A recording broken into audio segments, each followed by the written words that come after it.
आपका स्वागत है। मैं हूं दीप्ति थापा। उत्तर प्रदेश के शहरी विकास मंत्री मोहम्मद आजम खान ने एक बार फिर ताजमहल को लेकर बेतुका बयान दिया है, जिसमें आजम खान ने कहा है कि ताज सुन्नी वक्फ बोर्ड की जायदाद है और इससे होने वाली आमदनी वक्फ को मिलनी चाहिए। देखिए रिपोर्ट।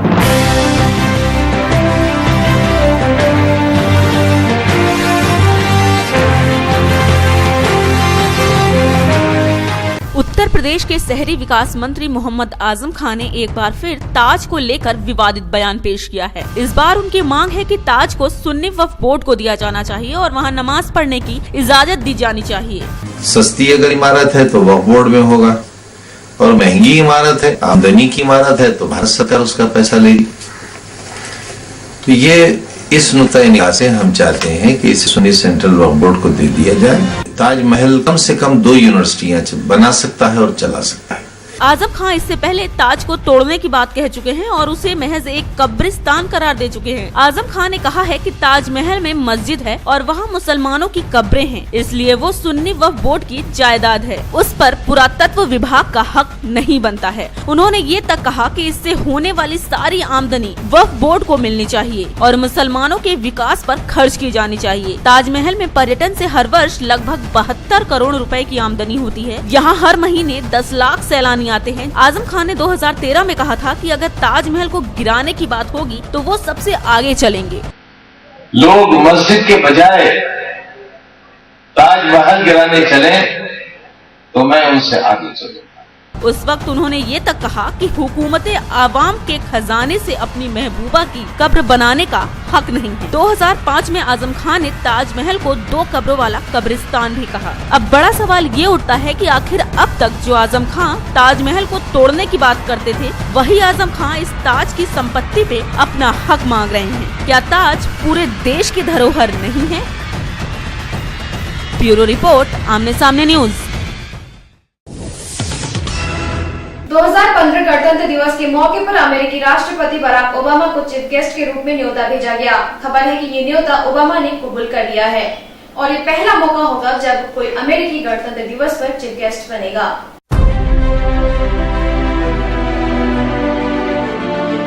गणतंत्र दिवस पर दुनिया के सबसे ताकतवर शख्स के सामने शक्ति प्रदर्शन की तैयारी है।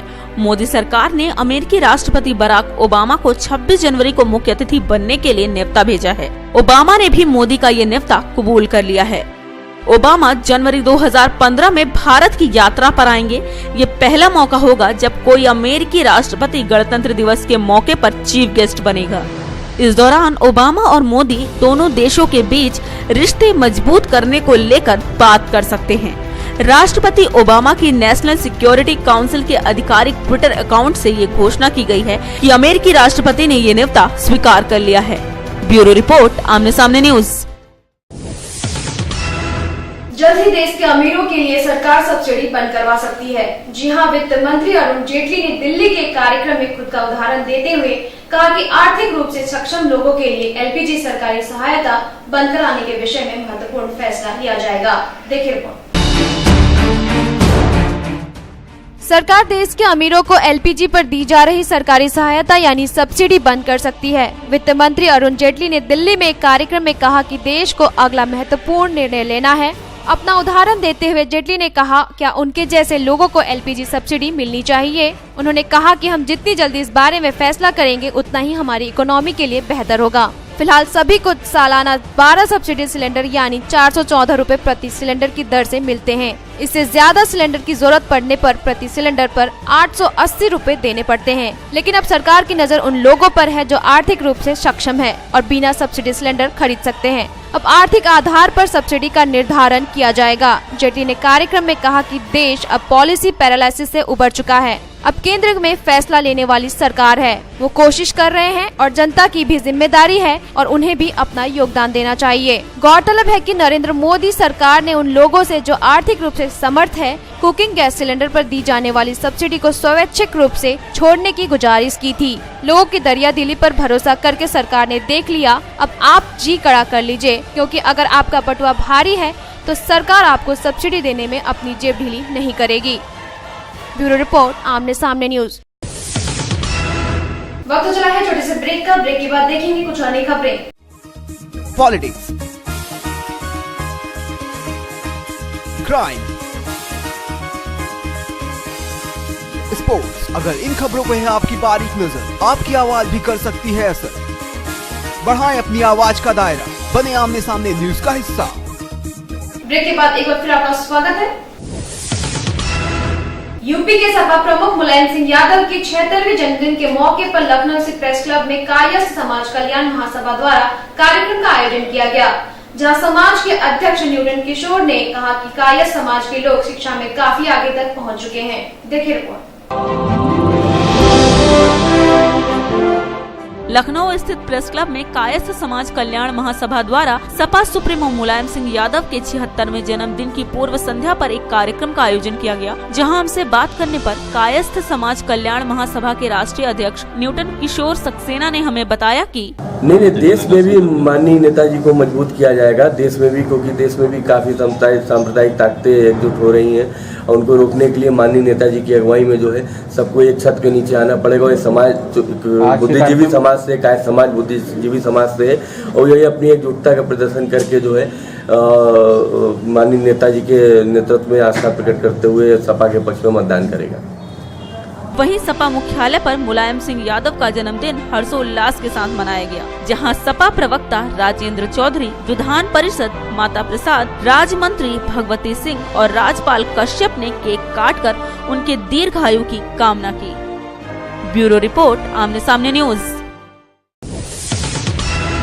उत्तर प्रदेश स्थित गांधी प्रतिमा पर कांग्रेस पार्टी द्वारा गन्ने की कीमत का समय पर भुगतान नहीं किए जाने को लेकर प्रदेश सरकार के खिलाफ धरना प्रदर्शन किया गया, जहां मूल्य का सही भुगतान किए जाने की मांग की गई।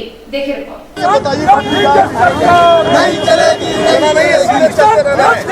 लखनऊ स्थित बीजेपी कार्यालय से बीजेपी प्रदेश अध्यक्ष लक्ष्मीकांत वाजपेयी ने अपने अनेकों पदाधिकारियों और कार्यकर्ताओं के साथ वर्तमान की सपा सरकार के खिलाफ एक रैली का आयोजन किया गया। धान खरीद में उत्तर प्रदेश सरकार ने जो किसानों के साथ बेईमानी की है, 960 रुपए किलो का अंतर है बाजार के रेट में और सरकारी रेट में, जिसमें बीजेपी अध्यक्ष लक्ष्मीकांत वाजपेयी की अगुवाई में अनेकों पदाधिकारियों ने अपने सर पर धान की बोरियां रखकर विधान भवन रोड से होते हुए कलेक्ट्रेट तक एक रैली का आयोजन किया। हमसे बात करने पर प्रदेश अध्यक्ष लक्ष्मीकांत वाजपेयी ने हमें बताया 560 रुपए मिल बांट के खाने का षड्यंत्र और किसान को 900 रुपए बेचने के लिए मजबूर। सूखे से पीड़ित किसान पहले ही मरा पड़ा था और अब उसके जले पे नमक छिड़कने का काम किया खरीद से संबंधित अधिकारियों ने। लखनऊ से प्रदीप शुक्ला की रिपोर्ट। मानव संसाधन विकास मंत्री स्मृति ईरानी ने स्थानीय भाषाओं के प्रयोग पर जोर देते हुए केंद्रीय विद्यालयों से जर्मन भाषा को हटाकर संस्कृत पढ़ाए जाने की बात कही। देखिए रिपोर्ट। केंद्रीय विद्यालयों में जर्मन भाषा को हटाकर संस्कृत पढ़ाए जाने की बात कहकर विवाद छेड़ने वाली मानव संसाधन विकास मंत्री स्मृति ईरानी ने अब स्थानीय भाषाओं के प्रयोग पर जोर देने की बात कही है। 2011 में एक MOU साइन किया गया केंद्रीय विद्यालय द्वारा, जो जर्मन को हमारे देश में थर्ड लैंग्वेज के रूप में पढ़ाने का करार था, जो हमारे नेशनल एजुकेशन पॉलिसी के नेशनल करिकुलम फ्रेमवर्क के विरुद्ध था। इस MOU को हम दोबारा साइन नहीं कर पाए क्योंकि ये वायलेशन था। उन्होंने सुझाव दिया है कि वैज्ञानिक शब्दावली का भी स्थानीय भाषाओं में अनुवाद किया जाना चाहिए। ईरानी ने ये बात वर्ल्ड हिंदू कांग्रेस की शिक्षा के विषय पर आयोजित एक कॉन्फ्रेंस में कही। उन्होंने दावा किया है कि स्थानीय भाषाओं का भरपूर प्रयोग होगा तो देश की GDP में बढ़ोतरी होगी। स्मृति ईरानी ने कार्यक्रम के दौरान मीडिया पर कटाक्ष करते हुए कहा कि मैं जब भी इतिहास की बात करती हूं तो प्रेस वाले सुर्खियां बनाते हैं, लेकिन इतिहास की सभी बातें खराब नहीं होती। स्मृति ईरानी ने एक मल्टीनेशनल सॉफ्टवेयर कंपनी की रिपोर्ट में यह हवाला देते हुए कहा कि जब स्थानीय भाषाओं में लेखन और पठन पाठन होता है तो देश की GDP में इजाफा होता है। ब्यूरो रिपोर्ट, आमने सामने न्यूज। इस बुलेटिन में फिलहाल सिर्फ इतना ही। कल फिर मिलेंगे कुछ अन्य खबरों के साथ। तब तक के लिए मुझे यानी थापा को दीजिए इजाजत। नमस्कार।